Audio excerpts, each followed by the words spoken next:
Il est 9h22, merci d'être avec nous ce matin. La grande confusion, comment l'extrême droite gagne la bataille des idées, avec Philippe Corcuff. Merci d'être avec nous ce matin, maître de conférence de sciences politiques à l'Institut d'études politiques de Lyon depuis 1992 et membre du laboratoire CERLIS, oui, voilà, et qui est avec nous ce matin. Oui, bonjour Philippe Corcuff. Bonjour. La grande confusion, est-ce que ce n'est pas venu du mouvement des Gilets jaunes, justement, ce titre aussi un peu?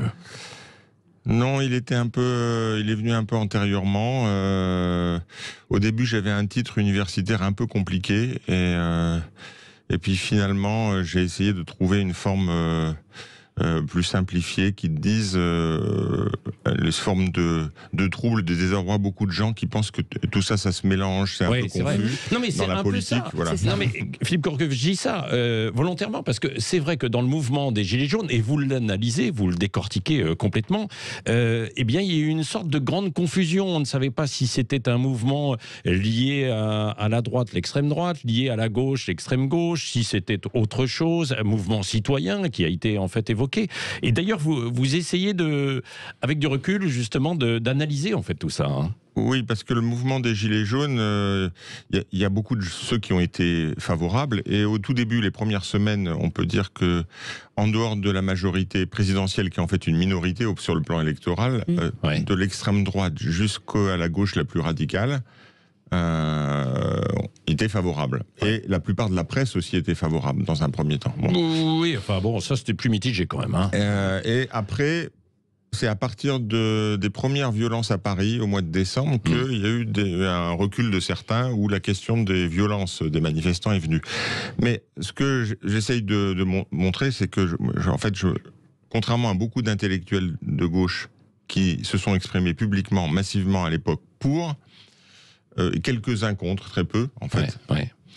D'autres qui se sont abstenus quand même. Voilà, et beaucoup qui se sont abstenus. Oui. Moi, je me suis pas exprimé tellement sur le moment, et j'ai essayé de voir comment c'était un mouvement composite, comment un mouvement peut être soutenu par des anarchistes, des trotskistes,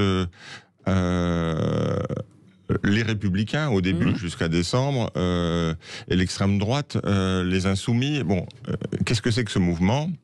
Et j'ai essayé de montrer qu'il y avait une demande de dignité qui s'exprimait par là, dans certains cas, une demande de plus grande démocratie, mais aussi des choses troubles. La ressurgence, qui est un vieux fantasme français depuis 1830, de la figure de Rothschild. Sur une grande manifestation de Gilets jaunes à Bourges avec plusieurs milliers de personnes, la tribune où parlent la plupart des leaders, il y a quelque chose qui RF République Rothschild, donc la ressurgence de l'antisémitisme. Bon, donc des choses composites. Avec le recul d'ailleurs, oui. Est-ce qu'il a été plus récupéré par un mouvement que par un autre politique? Ils ont essayé de le récupérer tous, mais l'effet électoral aux européennes de 2019, c'est que, pas la majorité, mais la plus grande part des gens qui ont participé à des mouvements de Gilets jaunes, c'est dans les sondages du jour du vote, donc c'est les plus crédibles, ces sondages-là, ont plutôt voté pour le Rassemblement national. Donc, électoralement, c'est plutôt le Rassemblement national qui a bénéficié, et étrangement, les gens qui participaient au mouvement des Gilets jaunes et qui votaient peu avant, en fait, les Gilets jaunes se sont moins abstenus que les autres, ceux qui ont participé au mouvement. Donc le mouvement a contribué à les politiser, à aller vers les urnes. Positivement, voilà, quoi, oui, positivement, bien sûr, bien sûr. Pour résumer, est-ce que finalement, c'est pas une perte générale des repères politiques ? C'est-à-dire que toutes les cartes sont brouillées et finalement, à force d'être déçus de président en président, aujourd'hui, ça remet tout en cause. Oui, je parle de ce brouillard et de ce brouillage des repères. Et donc, j'essaye de le mettre en perspective historique. C'est-à-dire qu'on ne sait plus très tellement... Il y a beaucoup de discours qui disent ni droite ni gauche. Il y a d'abord eu le discours d'extrême droite qui l'a dit depuis longtemps. Mais le discours écologiste, aujourd'hui, d'une partie des écologistes, c'est aussi ni droite ni gauche. Le discours du président de la République, ça a été et droite et gauche ou ni droite ni gauche. Donc, ce clivage qui a commencé, disons... qui a émergé au cours de la Révolution française, simplement un problème de situation dans l'Assemblée, qui a mis du temps à s'inscrire comme le clivage principal tout au long du 19e, qui est devenu à partir du début du 20e siècle le clivage dominant en France, et puis c'est une réussite française, le clivage dominant dans le monde. Bon, et ben depuis le début du 21e siècle, c'est frite. Oui. Bon, pour lire la réalité. Et alors, il n'y a pas de forme aussi claire qui apparaît, et donc il y a des bricolages, des hybridations, des mélanges, des choses confuses, et puis des gens qui passent d'un bord à l'autre, d'un élément à l'autre, etc. D'une idée à l'autre. Voilà. Ouais. Et donc, on a du mal à s'y retrouver. Voilà, ça c'est clair. Mais jusque peut-être quand même les années 2000, globalement, le clivage était assez respecté, quoi. Hein, jusque 90-2000, non? C'est-à-dire on avait un bloc de droite assez classique et un bloc de gauche plutôt aussi classique, quoi. Voilà. L'alliance PSPC, enfin je caricature un peu, mais c'est un peu ça. Hein, c'est le milieu des années 2000 et le sarkozysme qui joue un rôle d'élément. Parce que le sarkozysme va emprunter des thèmes à la gauche, la lettre de Guy Môquet, etc. Il va aller chercher des ministres de gauche aussi, des gens qui... Kouchner, etc. Voilà. Je sais pas s'il était toujours de gauche, mais enfin bon. Il va y avoir des mélanges. Avant, c'est stable, mais ça se détruit de l'intérieur. C'est-à-dire qu'il y a deux pôles, le pôle communiste et le pôle socialiste. Le pôle communiste était en voie de marginalisation parce que tout le monde avait acté de l'horreur qu'a été le stalinisme. Et peu à peu, il y avait un usure du pouvoir du camp socialiste, notamment parce que finalement, au niveau socio-économique, il a fait des politiques assez proches de la droite. Et donc, sa crédibilisation perdait peu à peu. Et donc, on arrive, disons, au milieu des années 2000 avec cet élément d'effritement, mais les choses étaient déjà creusées avant, dans l'effondrement du pôle socialiste ou social-démocrate et du pôle communiste, qui étaient les deux pôles principaux. Oui. Et ce qu'on a appelé la gauche radicale, qui émerge à la fin des années 90, n'arrive pas, en fait, le mouvement altermondialiste, etc., n'arrive pas à remplacer. Allez, on va continuer avec vous, Philippe Corcuff, jusqu'à 10h avec ce pavé. Hein. Ça fait quasiment pas loin de 1000 pages, 700 pages, oui, c'est ça. 670, j'ai compté. Un livre sur cette progression d'idées d'extrême droite, dites-vous aussi, et peut-être aussi ce que vous avez évoqué à l'instant sur la gauche en perdition, qui ne sait plus parler à certaines classes, sans doute les plus modestes, et même des classes moyennes qui ont le sentiment d'être abandonnées. Et on va aussi définir ce qu'est l'extrême droite. Pour vous, Philippe Corcuff, dans un instant, vos appels 0826 300 300. Essayons de parler vrai sur Sud Radio, quelle que soit la tendance. Et ça, c'est pas toujours simple. Mais correctement. Ouais. À tout de suite, 9h30. Dans un instant, vous saurez tout sur l'extrême droite. La grande confusion, comment l'extrême droite gagne la bataille des idées ce matin, c'est avec Philippe Corcuff. Oui, qui est un grand spécialiste. Qui vient, vous êtes toujours à gauche ou vous avez été chevènementiste, non? C'est ça, non? J'ai fait un parcours à l'inverse des gens de ma génération, c'est-à-dire j'ai commencé avec Jean-Pierre Chevènement dans les fins des années 70 au Parti Socialiste. Oui. Mais j'étais chez les Verts, puis j'étais à la Ligue communiste révolutionnaire, et aujourd'hui je suis militant de la Fédération anarchiste. Ah oui, libertaire plutôt, voilà. Quoi. Ouais, libertaire. Bon, alors comment peut-on définir aujourd'hui l'extrême droite? Parce qu'il y a l'extrême droite dans l'histoire et l'extrême droite telle qu'elle est présentée en fait aujourd'hui sur beaucoup de plateaux de télévision par des spécialistes. J'ai l'impression qu'elle n'est pas identique, quoi. C'est pas tout à fait la même chose, non? Il y a une transformation de l'extrême droite. L'extrême droite, c'est ce qui est simplement la dénomination à droite de la droite, et qui va se caractériser par un certain nombre d'éléments, des éléments de xénophobie, un certain attachement à une forme traditionnelle d'organisation de la société, dans un cadre principalement national, disons, voire nationaliste. Là, il y a un cadre important de l'extrême droite, qui s'est transformé. C'est pour ça que d'où le débat, il y a eu des débats chez les spécialistes pour savoir si il faut parler de populisme, s'il faut parler de fascisme. Et moi, je parle de post-fascisme. C'est-à-dire que je pense qu'il y a encore des éléments de continuité. On trouve des éléments de xénophobie, on trouve l'importance de la dimension nationaliste dans le discours de l'extrême droite aujourd'hui. Mais c'est pas sous la forme des fascismes historiques, tout à fait. Donc il y a des continuités, des discontinuités. Une des grandes différences, c'est que les fascismes des années 1920-1940 en Europe sont anti-républicains. ils sont hostiles à la République et aux formes républicaines. Alors que dans les discours, vous parliez du Rassemblement national, là, sans le citer, ce n'est pas anti-républicain, quoi. Voilà, ça ne semble pas. La discontinuité, c'est que depuis, en tout cas, c'était pas le cas de Jean-Marie Le Pen, et depuis l'accession au pouvoir du Front National, devenu Rassemblement National de Marine Le Pen, il y a une réappropriation par l'extrême droite du lexique républicain, la souveraineté populaire, la question de liberté, égalité, les dimensions sociales et la question de la laïcité. Et qui ressemble beaucoup, d'ailleurs, quand on regarde, on parlait de Jean-Pierre Chevènement tout à l'heure, à certains discours ou certaines idées qui pouvaient être développées chez Jean-Pierre Chevènement dans les années 80-90, quoi, non ? Il y a un logiciel républicain qui a été réactivé, d'abord à gauche. Si Jean-Pierre Chevènement l'a réactivé, c'est qu'il y avait un brouillage qui s'effectuait, c'est-à-dire que le Parti socialiste, ne menant pas une politique, disons, sociale nette, mais étant du côté du néolibéralisme économique, il fallait retrouver des repères pour définir la gauche. Bon, et Chevènement est un des premiers qui a été repuisé dans le lexique républicain.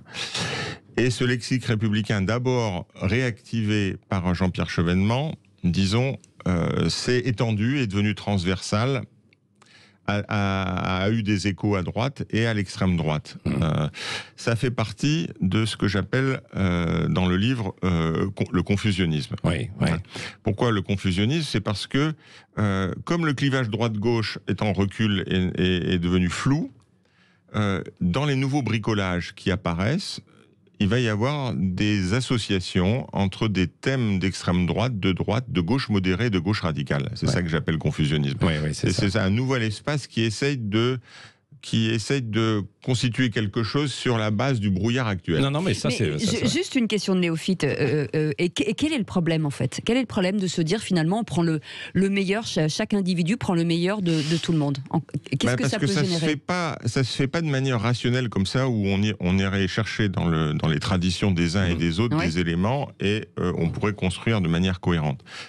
En fait, c'est la circulation non contrôlée d'une série de thèmes qui deviennent évidentes, qui sont repris par d'autres, qui sautent d'un l'un à l'autre. Ça n'a plus exactement le même sens. Les gens ne donnent plus d'ailleurs de définition. Donc, on n'est plus à l'époque où on a des repères, où on sait quels sont les repères. Parce que l'intérêt du clivage droite-gauche tel qu'il a été constitué à partir de la fin du XVIIIe, on pouvait être de droite, de gauche ou recuser le clivage.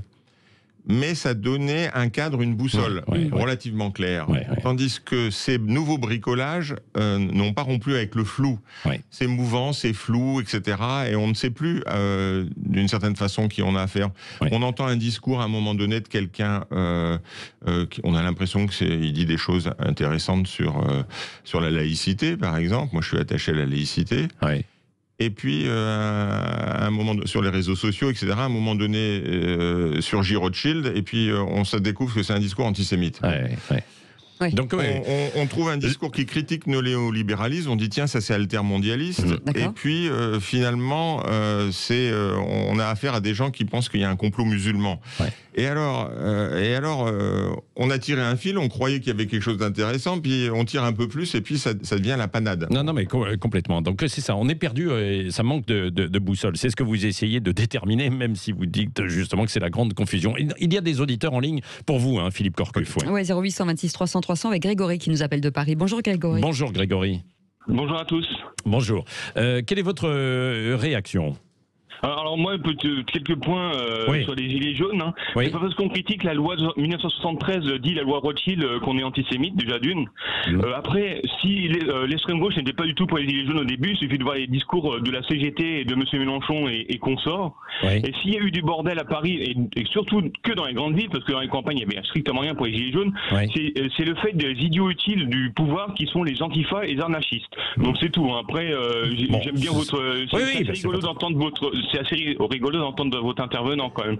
Mais les idées d'extrême droite, comme il dit, mais je vous signale qu'ils sont dans le pays depuis 30 ou 40 ans. Il suffit le discours de Marine Le Pen actuel qui dit méchant d'extrême droite, c'est le discours de Chirac dans les années 70. Après, l'immigration... Il suffit de faire des sondages. Sur l'immigration, 60 à 70% des Français sont contre. Et pourtant, personne ne fait rien. Et pourtant, les extrêmes droites sont là, comme il dit votre interlocuteur. Je ne comprends pas.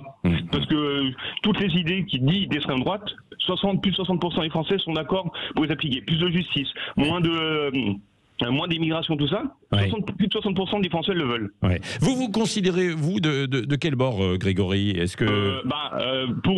pour monsieur, je suis un vilain facho d'extrême droite, on va dire. Pourquoi? Parce que l'entente, c'est ça. Je suis un néo-nazi, le bras tendu. Mais plus sérieusement, je sais pas, vous votez pour qui, par exemple?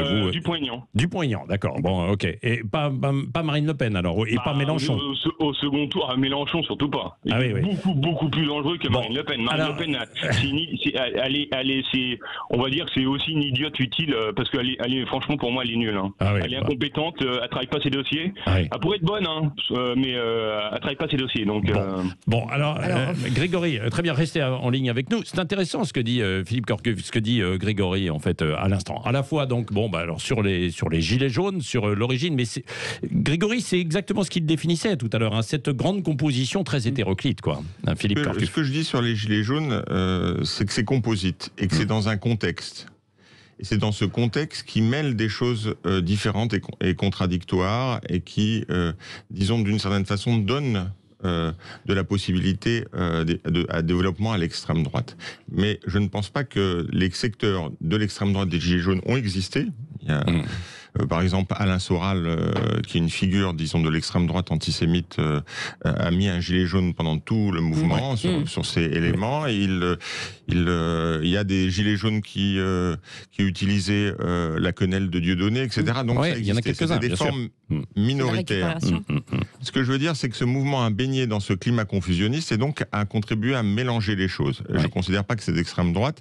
Et comme je l'ai dit tout à l'heure, je n'utilise pas le mot fasciste, j'utilise le mot post-fasciste parce qu'il y a une sorte de folklore, justement, à gauche, qui ne sert pas la connaissance des processus politiques, d'appeler fasciste ou nazi n'importe quelle forme autoritaire. Donc il faut être très précis dans les mots, dans ce qu'on utilise. Je ne pense pas que c'est populiste, parce que populiste, ça voudrait dire que ces groupes représentent vraiment les classes populaires, et les classes populaires, elles sont plutôt divisées aujourd'hui. Il y a une fraction importante qui vote pour le Rassemblement national, mais la majorité s'abstient encore. Donc a un rapport plus détaché au vote. Et c'est vrai d'ailleurs qu'on avait l'impression, vous l'avez évoqué tout à l'heure, que chez les Gilets jaunes, on ne va pas faire que passer notre temps évidemment qu'à analyser ce mouvement des Gilets jaunes, mais qu'il y avait beaucoup d'abstentionnistes, des gens qui étaient détachés un petit peu de la politique et qui sont revenus à travers ce mouvement un peu spontané. Grégory, vous aviez cette impression si vous participiez à des rassemblements de Gilets jaunes?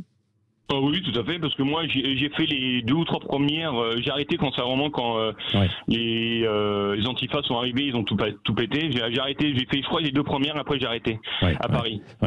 Et dans le discours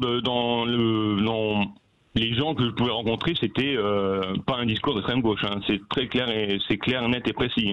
Ils voulaient plus d'assistanat, ils voulaient moins d'impôts, et donc voilà. Si on arrête l'assistanat à beaucoup de gens, il y a moins d'impôts. Oui, c'est vrai. Et je voudrais juste revenir sur la quenelle de Monsieur Soral. Je vous signale quand même qu'il y en a énormément qui sont faits devant les églises.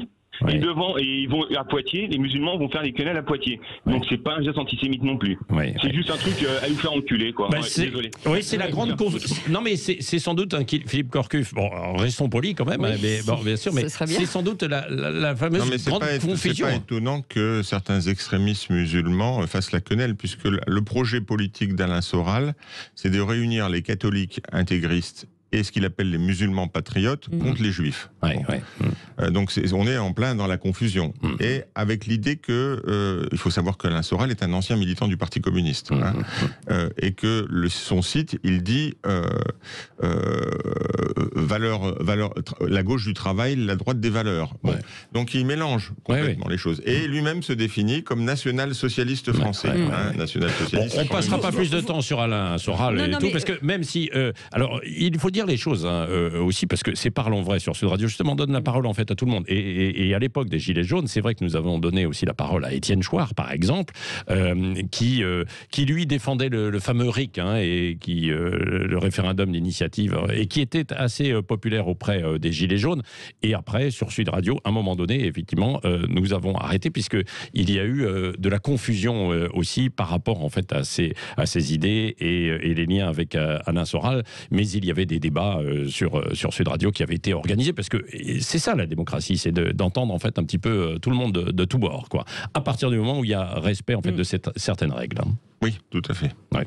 Cécile. Oui, juste un mot sur cette gauche, parce que vous parlez de l'islamophobie, de l'antisémitisme que vous mettez sur le pôle plutôt de gauche de l'espace public, et vous revenez aussi sur la trumpisation de gauche à la française, et vous citez Jean-Luc Mélenchon aussi, Arnaud Montebourg. Est-ce que ça, effectivement, c'est ça le populisme aussi ? C'est plus le confusionnisme, c'est-à-dire que c'était très étrange, parce qu'on a oublié peut-être, mais une série de figures de la gauche, ça commençait un peu avant l'élection par Ignacio Ramonet, qui était quand même un des fondateurs d'Attaque et pendant longtemps le directeur du Monde diplomatique, donc une figure de la gauche radicale. Et puis on a eu Emmanuel Todd, Jean-Luc Mélenchon, etc. Et le dernier en date, c'est récemment Arnaud Montebourg, qui, bizarrement, au moment de l'élection de Trump, sont fascinés et écrivent des textes à 2 ou 3 jours. À un moment donné, il y a peu de connaissances. Il y a l'idée qu'il y a un vote massif pour Trump, ce qui n'est pas le cas, puisque on s'aperçoit quelques semaines après Parlez bien près du micro.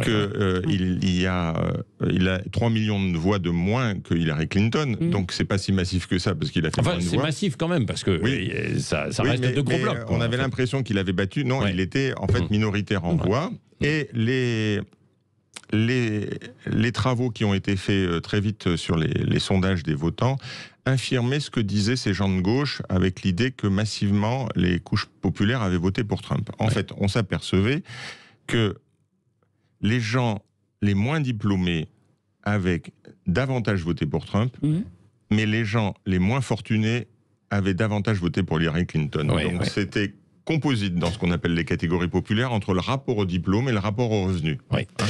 Nous poursuivons avec vous, Philippe Corcuff, la grande confusion. Comment l'extrême droite gagne la bataille des idées? C'est aux éditions textuelles. Nous sommes ensemble jusqu'à 10h et vous pouvez continuer d'appeler 0826 300 300. 9h47, à tout de suite.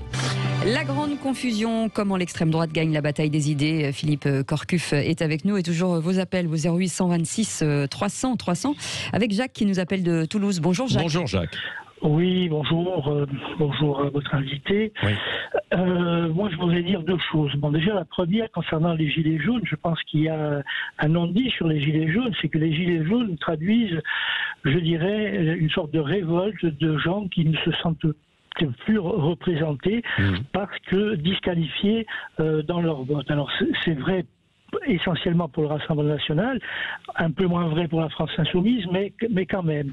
Ces gens-là, on considère que leur vote ne compte pas, et on disqualifie systématiquement leurs propos. Donc, d'où le fait que ne croyons plus, je dirais dans le système électoral, il y a eu effectivement cette forme de révolte pour être entendu. D'où effectivement le sentiment de confusion, parce que ça sollicitait à la fois des gens de bords très très différents. Maintenant, par rapport à ce que dit votre invité sur l'extrême droite, je crois qu'en fait, le problème, c'est qu'en France, la doxa est de gauche ou d'extrême gauche, et le réel est de droite ou d'extrême droite. Parce que quand, on le voit bien à l'occasion de cette crise sanitaire, quand on redécouvre les vertus de la souveraineté, quand on redécouvre les vertus de la frontière, quand on redécouvre les vertus de l'industrialisation française, autant de thèmes qui étaient donc portés par la droite ou par l'extrême droite et vilipendés par la gauche, ben c'est quoi? C'est le réel 1, la doxa 0. Quand on voit les problèmes de l'immigration liés à l'immigration, d'une immigration massive, incontrôlée, invasive, et avec les poches aujourd'hui de contre-sociétés qui se sont créées ou fleurissent à la l'islamisme et la grande délinquance liée au trafic de drogue. Quand les gens qui dénonçaient ces dérives-là ont été taxés, donc effectivement d'extrême droite, de fascistes, etc. Mais là encore, le réel s'impose.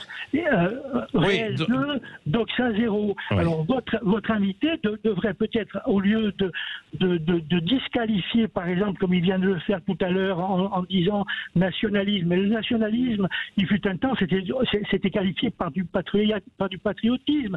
Quand De Gaulle faisait ses discours glorifiant la nation, c'était du nationalisme, du patriotisme. J'aimerais bien qu'il s'exprime là-dessus. Non, mais il va le dire. Il aborde tout ça, parce que c'est vrai qu'on ne peut pas résumer en quelques minutes aussi 700 pages. Hein, mais globalement, justement, dans la grande confusion, il aborde tout ça, Jacques. Mais restez en ligne avec nous, Philippe Corcuff. Ouais. Oui, sur les Gilets jaunes, je le dis que c'est un mouvement qui a aussi des éléments qui a permis de prendre la parole par rapport à des gens qui étaient déconnectés, et en particulier de l'espace politique, et en particulier parce que c'est l'histoire aussi de la gauche. C'est-à-dire qu'en faisant des politiques néolibérales qui ont développé l'inégalité sociale, elle n'a plus représenté les catégories populaires qui, jusqu'au début des années 80, votaient à 70% à gauche. Hein. Bon. Donc, la situation, elle est la responsabilité de la gauche aussi actuelle, cette décomposition confusionniste. Alors, la réalité. Doxa est réel. Oui, Jacques dit, oui, on est rattrapé par la réalité. C'est ce qu'il dit. Il y a une tendance, dans tous les camps, à considérer que le réel, c'est sa grille d'analyse. Et qu'est-ce que c'est une grille d'analyse? C'est quelque chose qui sélectionne des éléments et qu'on va mettre devant. Donc, moi, par exemple, pour certains, dès qu'ils entendent immigration, ça va avec invasion. Bon, alors, les statisticiens ne seraient pas d'accord là-dessus, etc. Ça serait mis en cause par les données disponibles. Donc, il n'y a pas d'invasion. Moi, quand j'entends immigration, je vois ces milliers de personnes qui meurent en Méditerranée. Je vois la photo de cet enfant sur une plage d'Italie. Voilà. Donc, évidemment, c'est le réel aussi. On ne peut pas dire que ce n'est pas le réel. Donc, il faut faire attention. Il y a des doxas et il y a des façons de sélectionner le bon réel qui va, disons, défendre sa thèse. Donc, et c'est pour ça que dans ce livre, en fait, j'essaye d'aller contre mes propres convictions. Je l'explique dans le livre. Je montre comment j'ai pris de la distance. J'ai été proche de Jean-Pierre Chevènement et je vois que finalement le nom de Chevènement a servi à ça. J'ai eu des relations amicales avec le philosophe Jean-Claude Michéa et je montre que j'ai eu des relations amicales avec Michel Onfray, avec qui on a les universités populaires, etc. Et je le dis, donc j'essaye de prendre la distance par rapport à mes propres impensés, pour créer un espace plus large qui ne sélectionne pas simplement un bout de la réalité. Et sur les questions qui nous intéressent aujourd'hui, par exemple, je montre que toute une partie de la gauche, à cause de son logiciel de la gauche radicale, minore la question de l'antisémitisme. Mais une autre partie à droite ou de la gauche républicaine minore le problème de la discrimination liée à la religion musulmane. Bon. Et alors moi j'essaie de prendre un espace où on puisse prendre en compte les différentes facettes du réel. Je ne dis pas que je prends toutes les facettes du réel. Parlez bien à côté du micro. Je prends pas toutes les facettes du réel, mais j'essaye et ça suppose à chaque fois... il faut tout prendre. Là vous évoquez en fait ces deux volets, mais il y a aussi par exemple certains, et Jacques pourrait vous dire, il y a la montée aussi de l'islamisme radical, quoi. Bien sûr qu'il faut par prendre. Par exemple, je montre comment une partie de la gauche républicaine et de la droite et de l'extrême droite crée des amalgames, c'est-à-dire que il y a les islamo-conservatismes légalistes, il y a les djihadismes, c'est pas tout à fait pareil. Les islamo-conservatistes légalistes, c'est par exemple ceux qui dirigent le Maroc depuis 15 ans. Bon, c'est des adversaires politiques pour moi qui défendent l'émancipation, mais alors que les djihadistes, pour moi, c'est des ennemis du genre humain.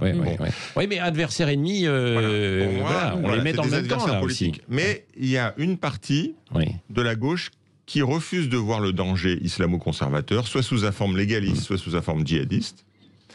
Et il y a une partie qui va tendre, dès qu'il voit un voile, quelque part, va considérer que c'est de l'islamisme. Bon, et donc que c'est une menace politique. Alors que les enquêtes le montrent en sociologie, il y a différentes façons d'avoir un usage du voile et il n'y a pas nécessairement un rapport avec une politique intégriste. Bon.